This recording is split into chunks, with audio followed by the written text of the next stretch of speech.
Back to KU News Extra, everybody. You may recognize our two guests right now, Linda Lava on the outside and Holly Rustic on the inside, two lovely ladies who are here to share about some of the services that the Oasis Empowerment Center offers. Ladies, welcome back. Thank you. Okay, so yeah, the last time we had you here, we were talking about some of the general services that it provides. I understand, like tonight we're going to talk about things that are much more focused and available immediately for people in need. Correct, yes.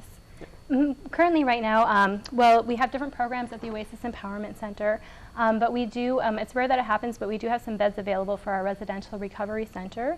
So we're just putting that out there and raising awareness for that because we know that those beds do go quickly. Now, Linda, I want to do a follow-up on a question we asked the last time you were here on the extra set. We were talking about one of the hardest things to do is to ask people to get help themselves, and sometimes, you know, families can be a very motivational factor in that, or sometimes they can be the root of the problem, and they, you know, people are afraid to, you know, go against their family. How can one get help, specifically like if a female is in need of help for this? Is there someone they can reach out to, and how can they do so hopefully discreetly? Well, first they can call us. That would be the very first step, is to pick up the phone. And I know that phone sometimes weighs 50 pounds, but that's the first step. And the families, we find people who have supportive families when they get into recovery are the ones who always do the best. And so we just suggest to the families, instead of, you know, acting like there's not a problem, or you don't want to discuss it because you're embarrassed or you don't know how, you know, it's bring it up, bring it out, and just say, you know, I think you might have a problem, but we're here to help you, to be with you while you get help. And, you know, if you can go with some things that you know what to do, or some phone numbers for them, or some places they can go, then that, you know, it will be a big help. Now, Holly, you and I have talked about this off camera in the past, is a lot of people believe that when they're looking for help, they think the healing only starts once they connect with an organization, but actually making that call and actually reaching out to somebody and asking for assistance, that's where the healing begins, because you took the initiative. And I see here in the notes that you guys stress personal accountability on the part of somebody. So explain that concept. Well, I'm just calling, like Linda was saying, sometimes that phone does feel like it weighs 50 pounds, but that's really when it changes, because that's when you're putting your foot forward and going forward, you know, one step at a time, and that's where it really begins.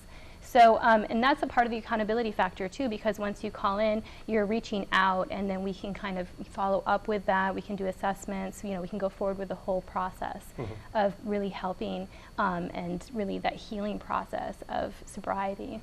Well, from our own feedback from the community, I know a lot of people associate the Oasis Empowerment Center with substance abuse treatment.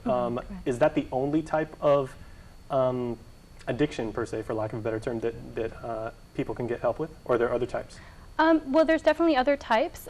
Two of our main programs do cover substance abuse issues, but with that are always coupled with other issues as well.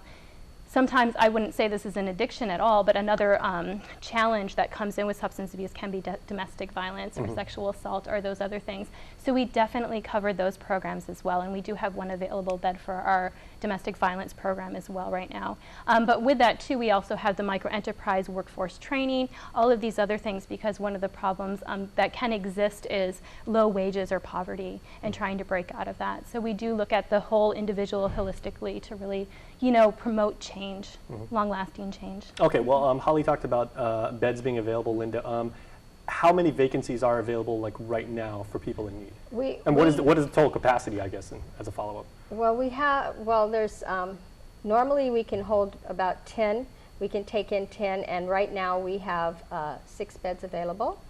So, and that could change very rapidly. They go very fast, I would say. So, if someone needs help, I would suggest that you call right away. And it's not, like Holly was saying, it's not just about drug and alcohol. I mean, we don't just stop there. Once you get help and you've mastered some of those things, it's all about what comes after, all about the relapse prevention, all about helping to get better wages, all about getting a job. We even have a thing now where we help them, they can help start their own business.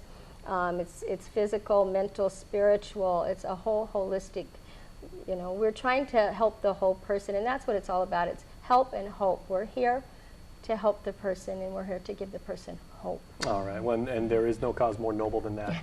As far as eligibility, does someone have to be a legal adult, or, you know, where does the line draw between, like, you know, who qualifies for your type of services?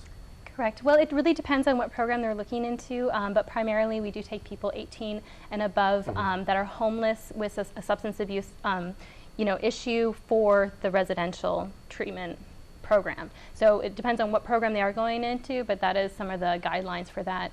And that's just under being, we're having to follow criteria from our funders as well. And that's not to say, like, if somebody says, oh, like, my boss has been, like, making inappropriate jokes in my direction, or, like, staring at me in a way that I'm uncomfortable with. That's not to say that you can't get help yourself. There are just other services available for that. Definitely. Yeah, there are definitely other services. So we, if you're in any position where you're feeling, threatened or victimized or whatnot, you can always call us. And like I said, we do have assessments in order so we know which program would be appropriate for the client. Yeah, I was going to ask as far as referrals and everything, because probably you do get a large number of cases, and you can't always address every single one because there are other organizations more suited for that. How do you guys determine, who goes where? Do all the agencies kind of like work together in a big network? We do. We have been. I'd say the last couple years we've just got the network of all the agencies have really come together, and we do all the time. We get calls every day from different agencies who, that somebody's called them and they think that we can help them, or we get someone and we call another agency and say, can you help them? It's definitely a community effort. Yes. Okay, well, before we go to commercial break, can we get a phone number and a website if there is one, please? Sure. That phone number is 646-4601, and you can always look at Oasis Empowerment Center. All right, and everybody, On Holly Facebook, and Linda always willing to help, but please, if you are in need of their services, please give them a call. They're more than happy to help you out. Ladies, thank you. Thank you very much. All right, please stay tuned. We are back right after.